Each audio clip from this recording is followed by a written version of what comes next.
Alam kong nagulat ka at hindi ka makapaniwala, Lee Sojun. Pero ang batang ito ay anak mo. Ang sabi ni Anhai.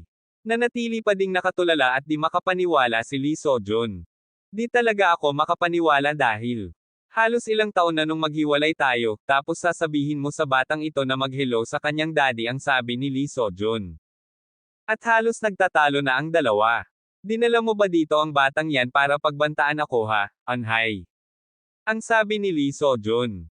Sojun. Ako ay, malakas na sabi ni Anhai. At di na pinatapos magsalita ni Lee Sojun si Anhai. Nang magsalita muli ito na parang may pagdududa. Meron ka bang katibayan na magpapatunay na anak ko nga ang batang yan, di mo ba naisip na baka anak mo siya sa ibang lalaki?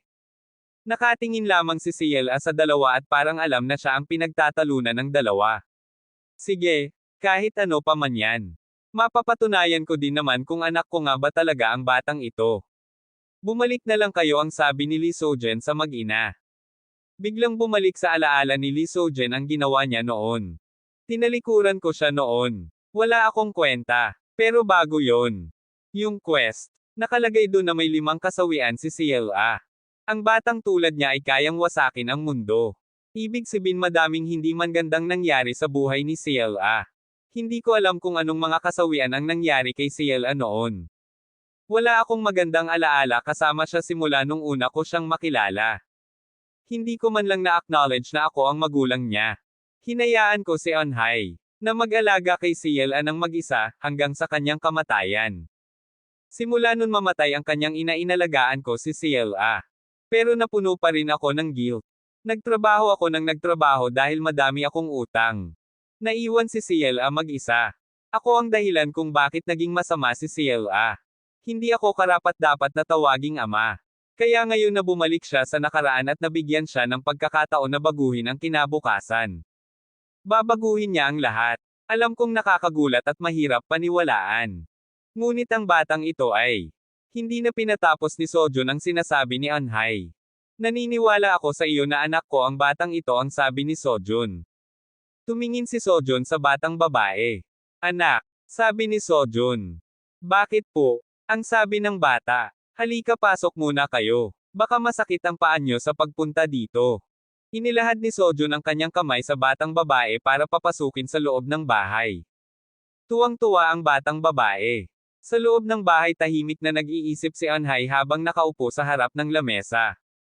Aniya nagbago si Sojun. Ang taong laging magulo ay nilinis ang magulo niyang bahay. Humarap si Anhai sa mag-ama na masayang naglalaro. Nakikipaglaro din siya kay Ciela kahit ngayon niya lang nakita at nakilala ito, dagdag na sabi ni Anhai sa kanyang isipan. Hindi na nakatiis si Anhai kaya kinausap niya si Sojun. Ang laki na ng pinagbago mo. Parang kailan lang, isa kang immature na tao. Lahat ng tao ay nagbabago habang lumilipas ang panahon. Sa bagay, bakit mo nga ba inilihim ito hanggang ngayon? Ang sabi ni Sojun. Pumikit ng mata si Anhai. Naghiwalay tayo in bad terms. Ang sagot ni Anhai. Nalaman ko na nagdadalang tao ako kay Ciela, ikaw ay nasa pagsasanay. Sa totoo lang, plano ko na palakihin siya mag-isa.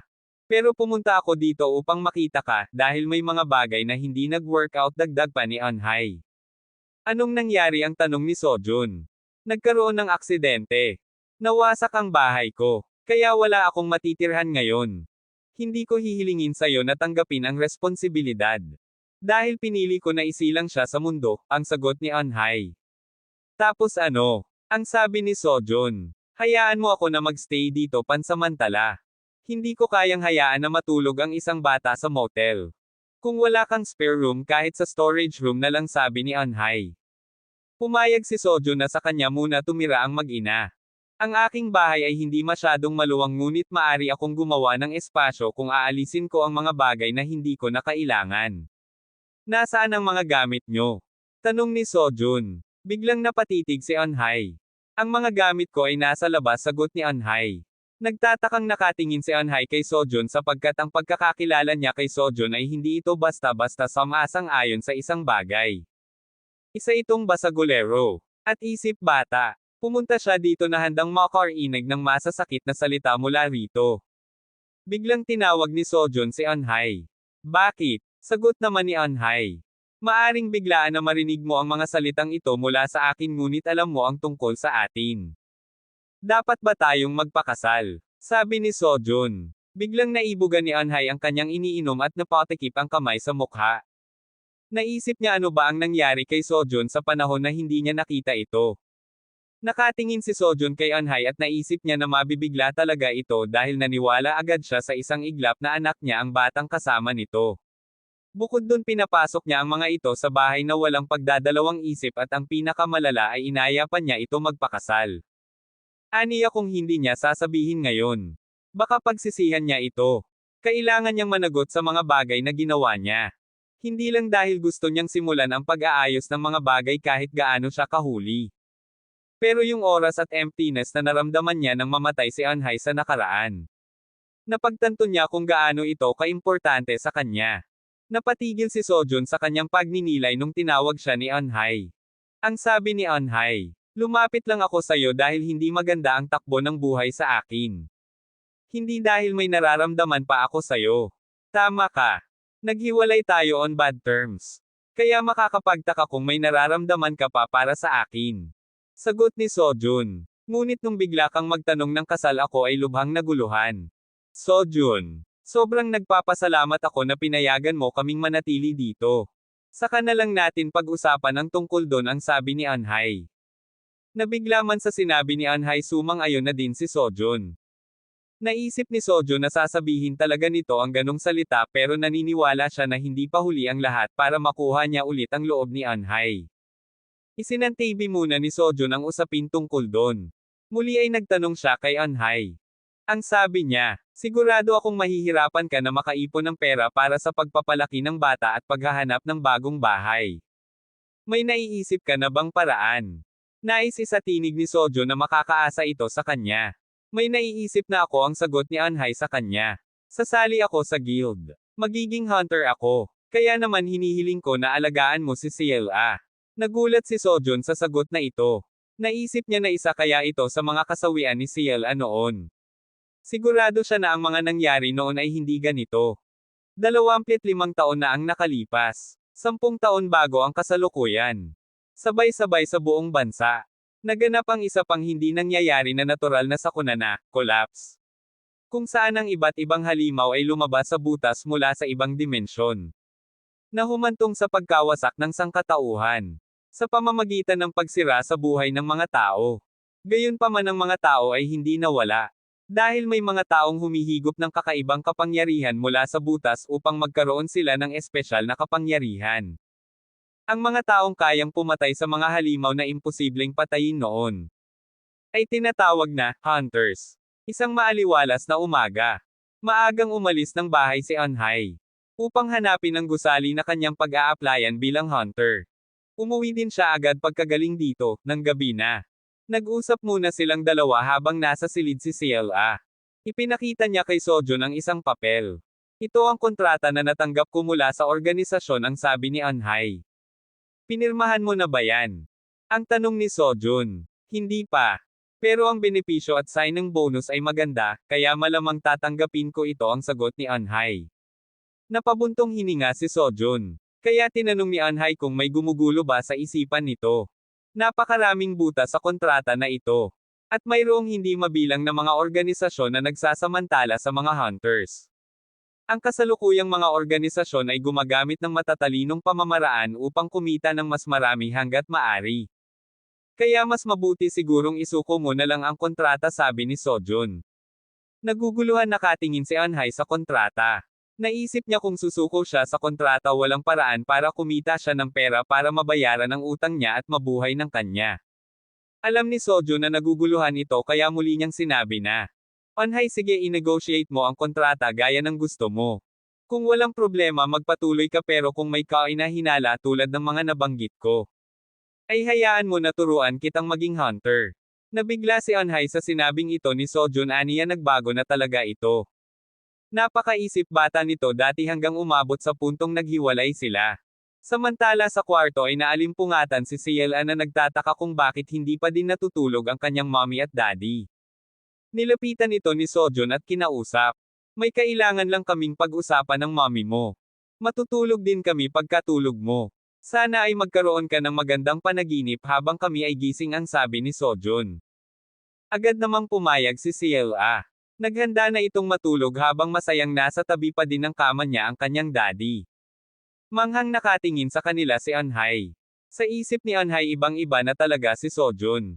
Siguro dahil ama na ito ngayon. Kinabukasan isinama ni Sojun si Ciela sa tindahan ng mga ice cream. Tuwang-tuwa at nagniningning ang mga mata ni Ciela na nakatingin sa lagayan nito. Nilapitan sila ng tindera at tinanong kung ano ang gusto nilang bilhin. Ciela, anong flavor ang gusto mo? Tanong ni Sojun. Agad namang sumagot ang anak at sinabing chocolate flavor ang gusto niya. Muling humarap si Sojun at sinabi ang kanilang bibilhin. Isang, "Mommy is an alien," sa regular na apa. Habang kumukuha ang tindera ng ice cream na gusto ni Ciela ay sumagi sa isip ni Sojun ang tungkol kay Eunhae. Aniya, alam niya kung sinong organisasyon ang nakipag-ugnayan kay Eunhae. At kung anong paraan ang ginamit ng mga ito. Itatali ng mga ito ang mga hunter sa organisasyon sa pamamaraan na aakitin nila ang mga ito sa signing bonuses. At halos aalipinin ang mga ito dahil sa napakalaking utang. Bago ang kanyang pagbabalik, ang pamamaraan ng mga ito ang naging dahilan kung bakit nagkautang siya sa organisasyon. At ibinuhos niya ang kanyang buong buhay sa pakikipaglaban para lamang mabayaran ito. At nasa ganung sitwasyon din si Eunhae. Pinilit ito ng organisasyon na makipaglaban sa buong buhay nito. At sa kasamaang palad ay namatay ito bago pa man ito madiskubre ang kanyang talento bilang hunter. Sumagi din sa isipan ni Sojun na siguro ang pagkamatay ni Eunhae ang isa sa 5 kasawian ni Ciela. Napatigil siya sa pag-iisip nang mapansin niya na tahimik na nag-iisip at parang gulat na gulat si Ciela sa kanyang tabi. Tinanong niya ito kung may problema ba. Sumagot naman ito at tinanong kung alien ba ang mommy niya. Labis na nabigla si Sojun sa tanong na ito at sa kabilang banda naman ay matawa-tawa ang tindera sa sinabi ni Ciela. Hindi niya akalain na mag-iisip ng ganon si Ciela. Pagkatapos niyang bayadan ng ice cream ay lumabas na sila ng tindahan. Masayang karga ni Sojun si Ciela habang kumakain ito ng ice cream. Ang mga pangalan ng ice cream ay labis na nakakatawa, sabi ni Ciela sa ama. Tama. Ang tawag sa ice cream na napili mo ay, "Mommy is an alien." Tuwang-tuwang kumakain si Ciela ng ice cream. Dahil sa labis na katuwaan ng tindera sa reaksyon nito ay dinamihan nito ang paglalagay ng ice cream sa apa kesa sa regular na laman. Kaya naman nagpasalamat si Ciela dito. Napatigil ng pagkain si Ciela at inilayo ang ice cream sa bibig niya. Nagtatakang tumingin dito si Sojun. May problema ba? Hindi ba masarap ang ice cream? Tanong nito. Hindi po, masarap po. Pero gusto ko pong kumain din ng daddy ko ng ice cream na ito, sagot ni Ciela. Napatitig si Sojun sa anak at bumalik sa isipan niya ang nakaraan. Aniya, hindi siya nito madalas tawaging daddy noon. Dahil madalas ay nasa trabaho siya. Madalang din silang makapag-usap at palaging naiiwan ito mag-isa. Hindi man lang din niya ito nadamayan sa oras ng pagdadalamati sa pagkamatay ng ina. Sa memorya niya, nung huling beses na tinawag siya nitong daddy ay sa hindi pa sa magandang pagkakataon. Ngayon lang din niya nadiskubre na mahilig pala sa ice cream ang anak. Ganun siya kasamang ama noon. Napagtanto niya kung gaano kaiksing. Oras lang ang naiilaan niya para dito. Bukod sa layunin niya na pigilan ang mga kasawian ni Ciela. Gusto niya na magkaroon na mas madaming alaala kasama ang anak. Tuwang-tuwang humarap si Sojun sa anak at agad na pumayag na maghati sila ng ice cream. Masayang naglalakad ang mag-ama habang kumakain ng ice cream nang bigla silang makarinig ng kakaibang tunog sa paligid. Napatigil sila. Agad naisip ni Sojun na ito ay isang biglaan fractures. Niyakap niya sa kanyang bisig si Ciela. Noon ang lokasyon kung saan may fracture ay agad na didiscover bago pa man ito magbukas. Agad na nililikas ang mga tao sa ligtas na lugar at naiiwan ang mga hunters.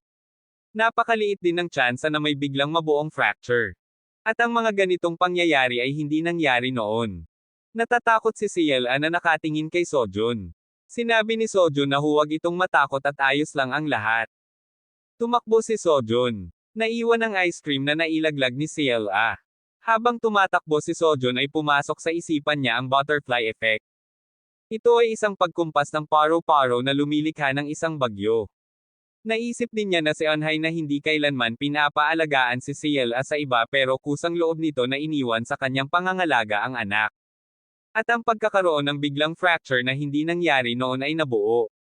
Ang lahat ng pagbabagong ito ay nandito siya. Dahil binago niya ang kinabukasan. Ang ilang mga kaganapan ay nabago. Pero wala siyang ginawa na magdudulot ng fracture.